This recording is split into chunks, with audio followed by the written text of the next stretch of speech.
The word why. What a curious word. The kind of word that can make us cringe, feel defensive, or even distant.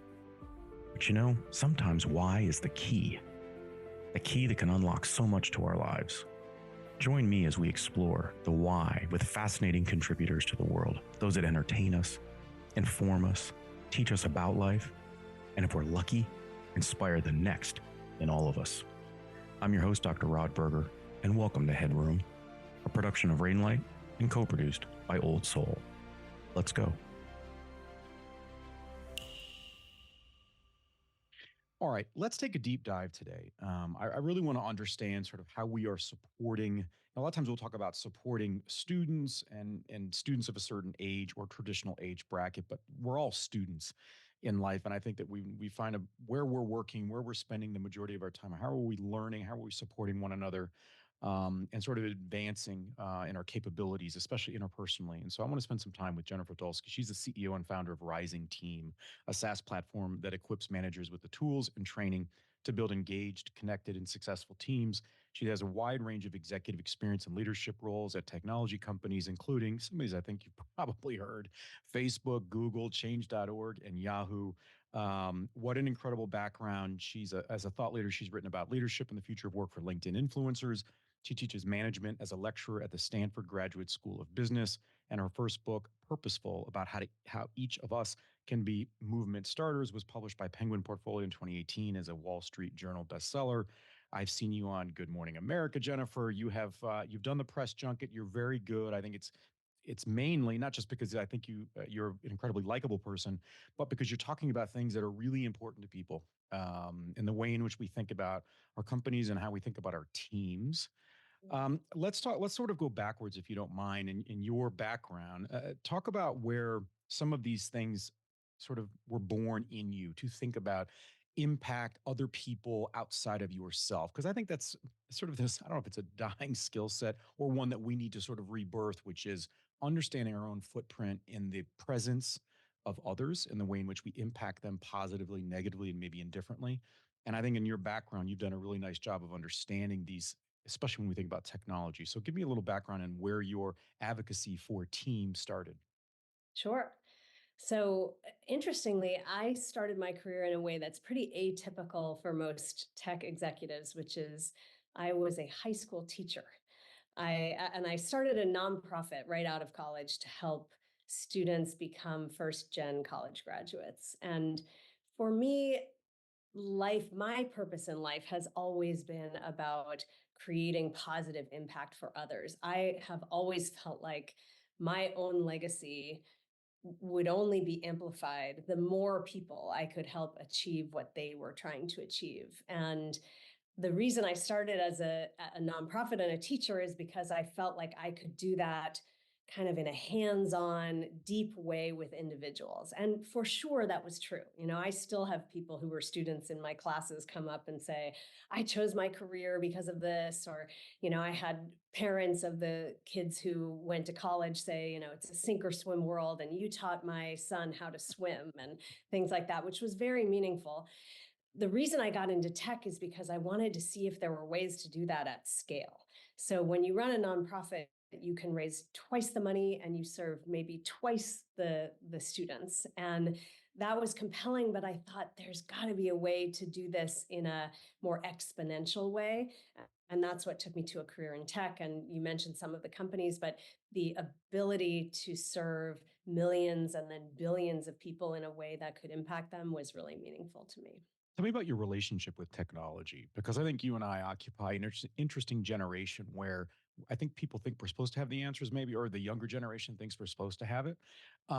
Yet, you know, we were the beta testers, whether we knew it or not. Yes.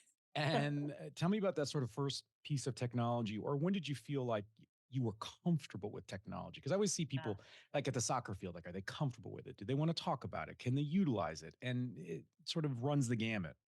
So true. And you are right. This is going to age me a bit, but I first got introduced because I was working in a school. And at the time, schools were the first places to be, quote, wired for the internet, back when you needed wires for Right. the internet.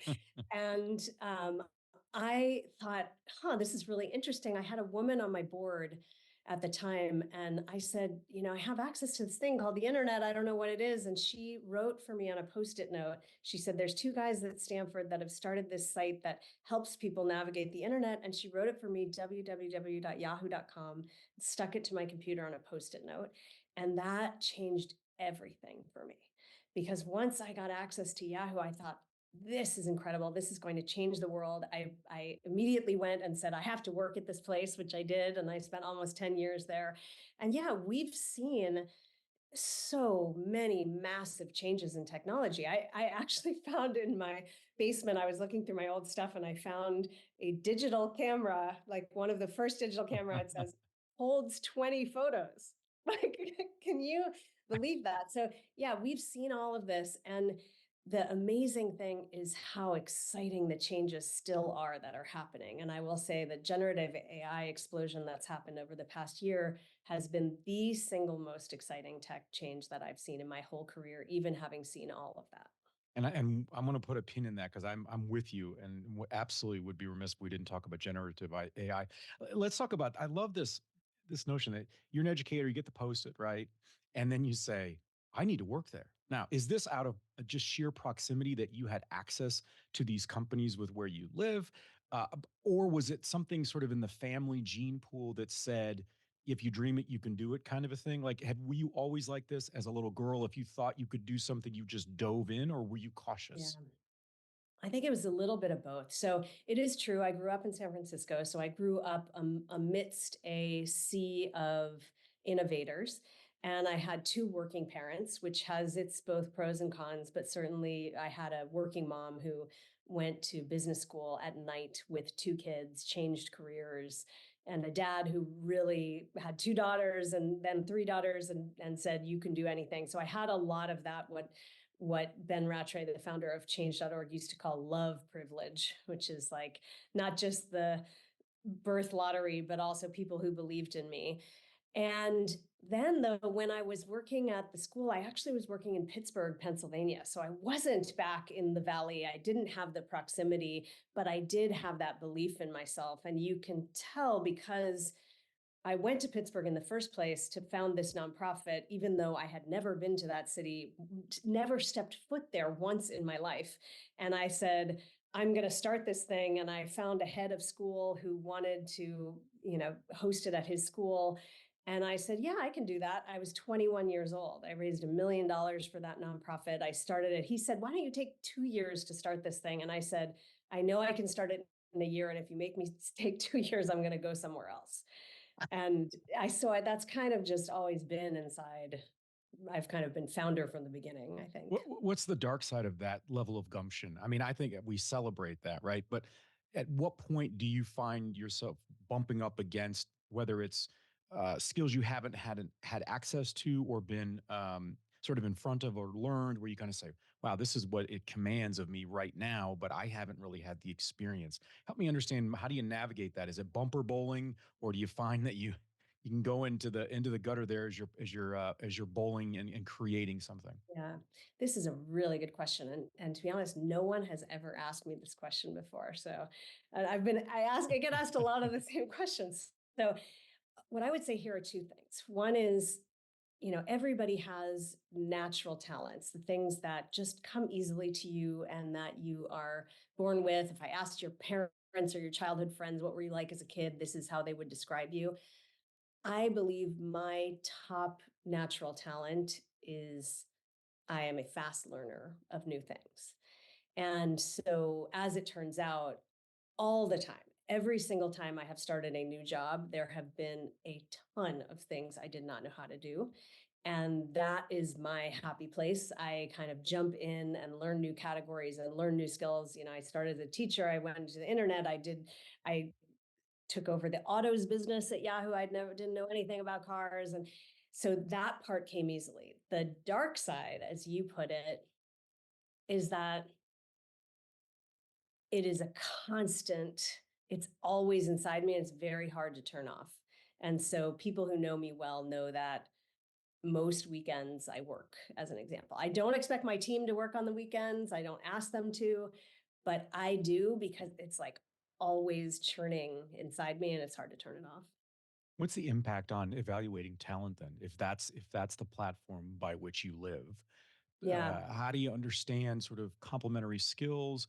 How do you think about the impact that you might have on? And I want to talk about being a woman, a female in tech, because I just think it's important for young girls to listen to powerful women. Um, but sort of that impact, because I think there are amazing leaders out there that sometimes they're less than, I think, aware of the footprint that they leave behind, and it can either stunt the growth of the next generation or it can inspire and invigorate. But I think Yeah. it is a fine line, and you have to sort of thread a needle. Have you found that to be either a smooth relationship for yourself or one that's been bumpy? Generally pretty smooth. To be honest, I worry about it more with my children than I do with my Put team. your mom hat on, right? Because, with my team, it's pretty easy to say, this is not what I expect of you. And honestly, I also do demonstrate um, that people should work in their own way at their own schedule. So for instance, I also love to work out, and my favorite workout is Orange Theory, and my favorite time of day to go to class is 4:30. And so I stop working at 4 so that I can get changed and get to Orange Theory and come back, and then I start working again sometimes, and sometimes I don't. So I believe I try to set the right model, saying for me, it feels like I work a couple hours on a Saturday and a Sunday because that's what I want to do, but I'm not going to work from 4 to 5:30 on any other day, and don't talk to me then, to try to set up a space where people can do what best suits them. And that's the way we treat talents too. So when I said, I have some natural talents, everybody does. And we actually at Rising Team, we haven't talked about what we do yet, but what we,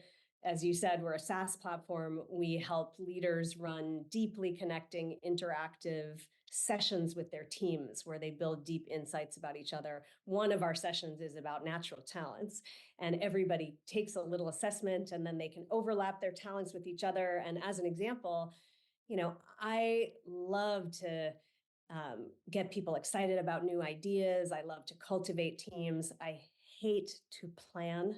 I am like horrible at setting timelines and process and so I'd love forth. to plan, but it's 4:30 and I've got an Orange Theory. Exactly. And there are people though, like I used to work with a woman at change.org who then came with me to Facebook. She is incredible at this, and it is her happy place. And so partnering us together was the best thing for both of us, and we try to help every team on earth find those areas of overlap. So I sort of I preempted that by bringing up the sort of talking about women in business, but in technology. Help me understand sort of how that has changed over time. I'm hoping, as a father of a very strong 9-year-old and a very successful wife, who definitely runs the family, and I celebrate that. I think it's really important to understand where we're doing well in this issue of marginalizing people, just in general, and not creating or opening up opportunities for people to flourish. And I think tech has gotten a lot of, there's been a lot of bad press over the years about the tech sector and sort of this stranglehold that traditional roles have seen. And I'd just love to hear sort of your perspective on where we are and where we can continue to improve. Because I don't subscribe to this notion that we can just sort of check a box and say that, well, we figured it out. No, I don't. I just don't think humans are like that. That's definitely true. And I would say we are making progress. That is a good thing. It is true that while talent may be equally distributed, opportunity is not. And that is still the case, not only on a gender basis, but race, class, geography, pretty much every way you look at it. There are really talented people who don't yet have the same opportunities. That is starting to shift a little bit in the workplace around this movement of skills based hiring. So rather than experience and degrees, we're going to hire people based on their skills and talents. In terms of being a woman in tech, yes, when I first started, that was much, much more rare. And certainly in some categories, I mentioned I used to run Yahoo Autos. I would go to the JD Power conferences, and I would be, the only woman in tech there and the only woman in automotive. So I got a double whammy sometimes. But I have seen a lot of progress. And I will say that as an operator in technology, I have always felt like I was at least able to make opportunities, see a path forward, and I've had a very successful career. What I will say is still tough. I mean, there's still challenges all around tech, but in particular, female founders are, as I believe only receive 2% Oh, of all venture funding. So a it is still pittance. I mean, hard. it's incredible. Yeah, it is What still about much, what about much. women? One area, Jennifer, that I've been fascinated for years is when we see sort of behind the scenes. So please correct me, but I've read there, I mean, countless books where, in essence, once a woman has achieved a certain level of success, there's a choice to either help the next generation of female, right, in their sector or not. And Yeah. sadly, I'll hear stories anecdotally where those things don't occur. And I don't know if it's out of a fear of scarcity or these sorts of challenges. And so, is the tech sector any different? Are you seeing women empowering other women? I am. I really do see, for the most part, I'd say the 95, Yeah. 99% of women out there are all about empowering other women. And you can see it in the networks, in the groups. There's, you know, women in product, women in tech, mothers in tech, especially, I ran groups for Facebook. There's so many huge groups of women empowering other women, mentorship programs, and so forth. So that part I see widely spreading. There are a couple examples that I'm sure we all can point to of someone who kind of pushes down someone else to ensure their own success, but I believe they're few and far between. HeadRoom is produced by Old Soul, a one-stop marketing agency that understands the power of brand and nuance. Reach out to my guy Matt at Old Soul and supercharge your brand and content strategy. That's Old Soul. Shoot Matt a note at aoldsoul.com. That's AOLDSOUL.com. And now, back to our guest. Well, that is very nice to hear. That is very encouraging. Talk about Rising Team. Talk about why Rising Team at the time. What was going on that you felt? Because I think it's easy to sort of say, well, what's the solution? Why the solution, right? But to Yeah. me, what is really interesting is sort of the negative space when you look at an image, right? And you say, well, wait a minute, what's Yeah. missing here that Problem. we think we can address given the change in the environment and the variables that we all have to work with now in a post-COVID era? Yeah. So the interesting thing is, I started the vision for Rising Team, and the very early prototype came in the very beginning of 2020 before COVID. And so I'll tell you the original problem I was solving and then what happened to make it even more important. So I came from, remember, 25 years of leading teams in tech, big companies, small companies, scaling change.org around the world. And I always felt, both as a manager of individual teams and then as a leader of hundreds of other managers managing teams, like we didn't have the tools we really needed. So I was lucky. I had multiple executive coaches.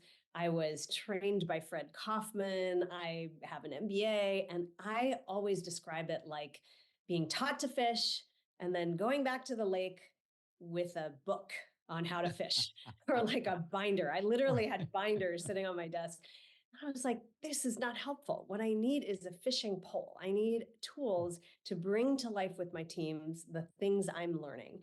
And I didn't have that. So I had started hacking together those things already, and I saw them spreading inside the companies where I worked. And so I started prototyping this idea. Then the world turned upside down. So if you look 3 years later, we now live in a workplace where 75% of all people work hybrid. So tons of remote work, distributed work. We are in a down economy where so many companies have been through layoffs and union strikes and so forth. We have Gen Z coming into the workplace who has much higher expectations for a sense of belonging and feeling valued. We have a super challenging economy, geopolitical environment, and we have AI where everyone's nervous. Is AI going to take my job? What do I have to do to learn AI? All of this lands on managers.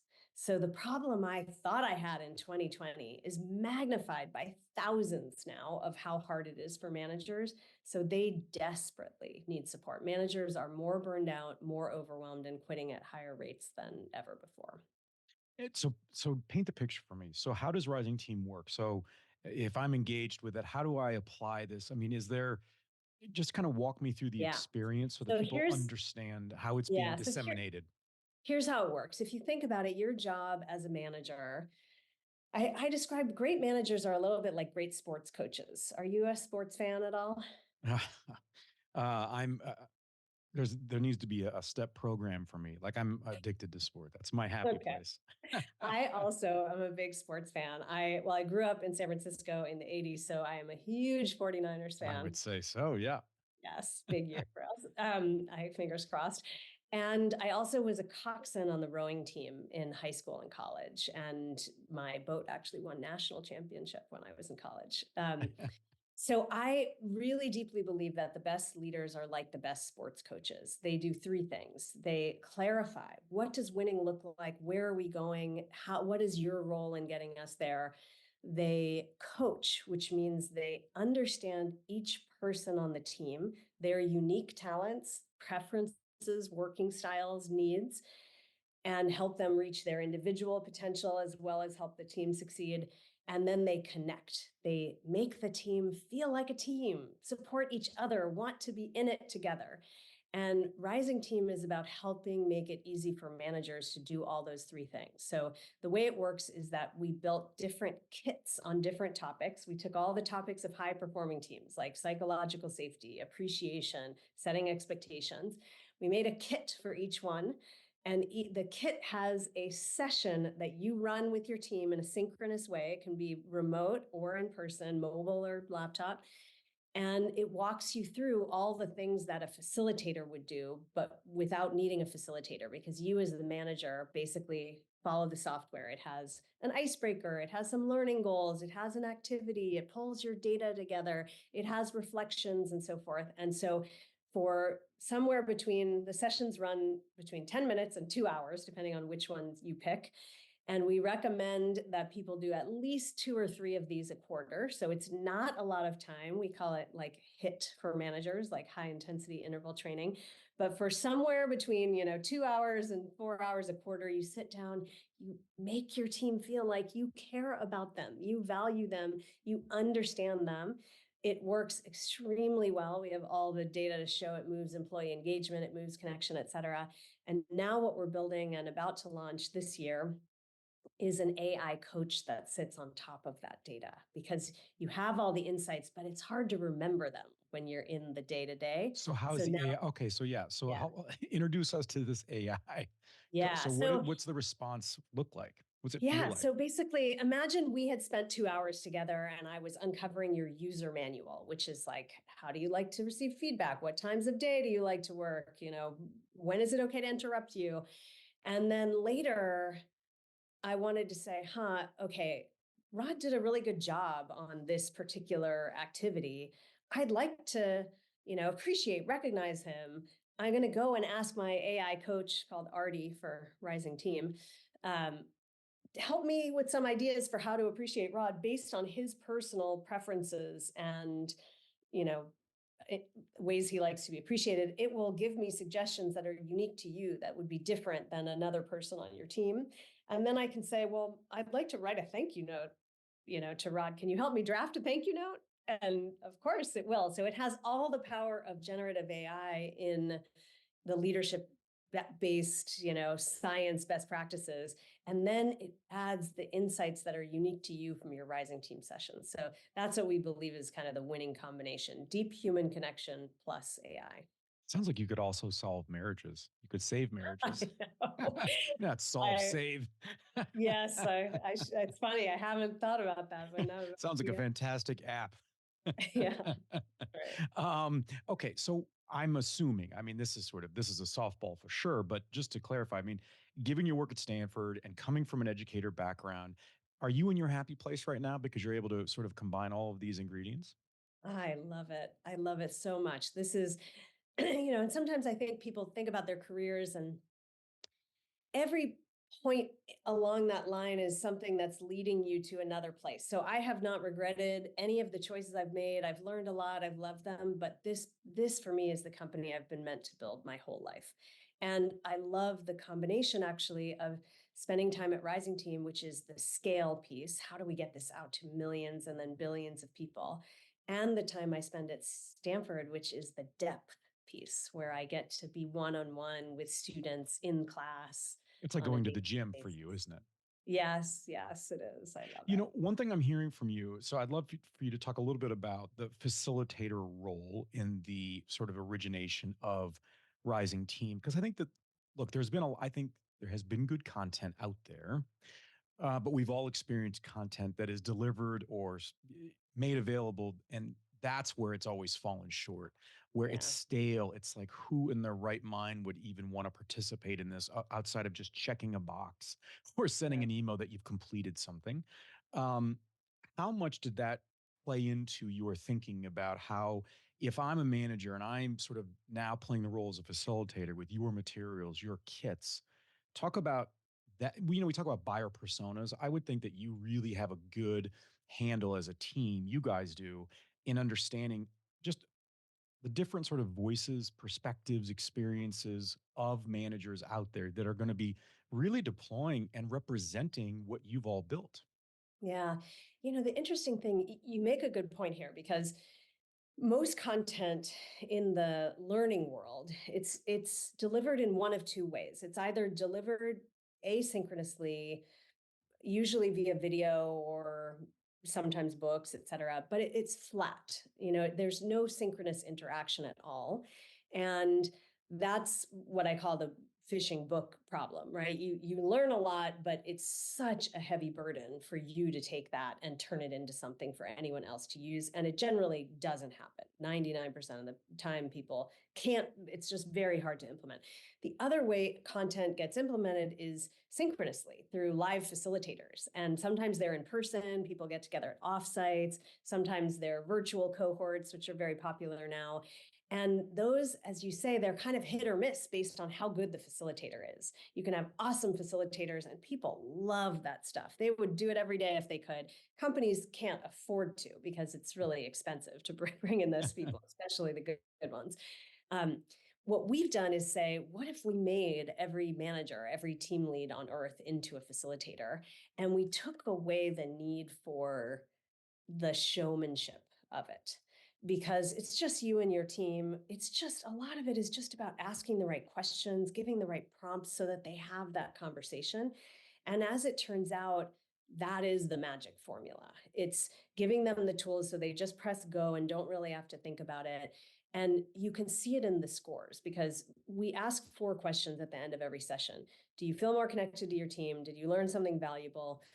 Will you work more effectively together? And would you recommend this? And I can tell you that across all the kinds of teams, like engineers at tech companies that have never facilitated anything, I have the Massachusetts state probation officers using Rising Team.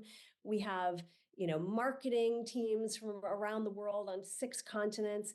They all are more than 90% agree or strongly agree to all those questions, the people on their teams. So it doesn't matter if you are a great facilitator. What matters is that you take the time to sit with your team and show them you care about them and you want to understand them. That's what makes people score them super high. Okay, so when you're not in front of your team or you're not being interviewed and you're just sitting there, maybe with a nice glass of wine, looking up and thinking about all the applications of what you've been building, where do you see this going? Because when I hear you talk, you mentioned areas that I think are so incredibly important for our education system. I mean, I don't see a sector where this does not apply. And I don't mean sort of the direct application of Rising Team. I mean the concept of understanding the power of inquiry, the power and the language of prompts, because this is the world that we're walking into. It's like I interviewed Hadi Partovi, the founder of code.org from your neck of the woods, an incredibly nice individual and a powerful personal story. And he said to me recently, he said, you know what people don't understand? This is the slowest point of innovation we're ever going to be in. Yet the public thinks that we are on this, accelerated trajectory. And it's like, no, no, no, no.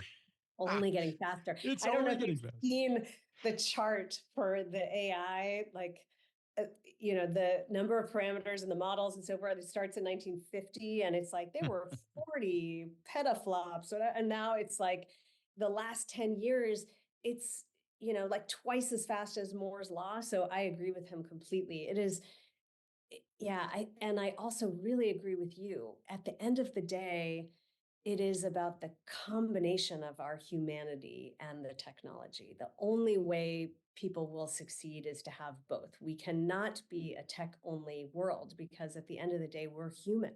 And that is exactly why, we didn't customize the Rising Team content to make it work on different continents or different industries, because it's just asking questions about people's humanity and both who they are as people and how they like to work. And that those questions can be the same regardless of whether you work in a manufacturing plant or bank or a retail store.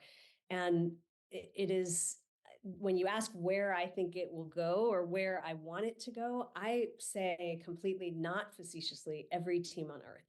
Like, our vision is a world where everybody feels deeply understood, supported, and able to reach their goals.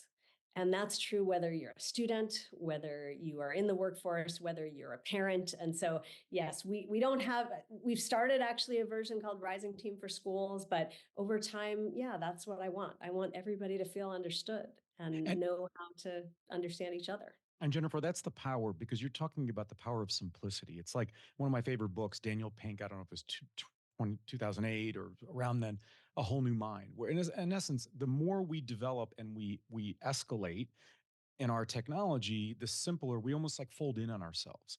And to your point, this is where sort of the icebreaker and the experience of Rising Team. I mean, you're understanding the emotional connection that you want to have at a certain level to be able to then engage with your team so that you can all learn collectively. And it's such a subtle point as opposed to sort of this telling that a lot of us experience, especially in professional learning environments. What a treat to spend some time with you. I find you incredibly likable and transparent. I think that's what we need in leaders, especially in the tech space, because you're really going to be authoring our futures in so many ways. We need to have these supportive mechanisms in place and people who have the legacies to be able to do that, I think, with thoughtfulness and substance. I want to encourage people, you can go to risingteam.com. You'll find Jennifer there. You can check out her Good Morning America interview. How cool is that? As a fan of Good Morning America. Jennifer, I wish you continued success. I look forward to seeing how Rising Team continues to expand its footprint, and keep up the great work. It's been a pleasure. Thanks so much, Rod. Can I add one more thing in case? Absolutely. And just because you bring up the point about transparency, and I do want to make sure that people understand, even though I'm at a point where I'm really excited about what I'm doing and I feel like things are amazing, nothing is a line straight up and to the right? We all have good days and bad days. And I often compare it to being like climbing a mountain. Just some days are really sunny and I'm like, can see the top, and other days are cloudy and there's a huge storm coming. And I have those days too. So we all have those days. And I think especially for founders and people who are, again, movement starters, it's so important to know you're not alone. Even the people who seem like everything's going great have really hard days and things when it feels like it isn't working. It's about keep climbing up that mountain. Yeah, the summit can absolutely change on any given moment for sure. Well, keep being you. I love the transparency. And like I said, I think we need more efforts like this at Rising Team. And obviously you guys have been incredibly successful. Again, you can go to risingteam.com. I'm your host, Dr. Rod Berger. Thanks for taking the plunge into HeadRoom, where we uncover the why behind the what and who impacting our lives. HeadRoom is a production of Rainlight and co-produced by our friends at Old Soul. I'm your host, Dr. Rod Berger, and this is HeadRoom.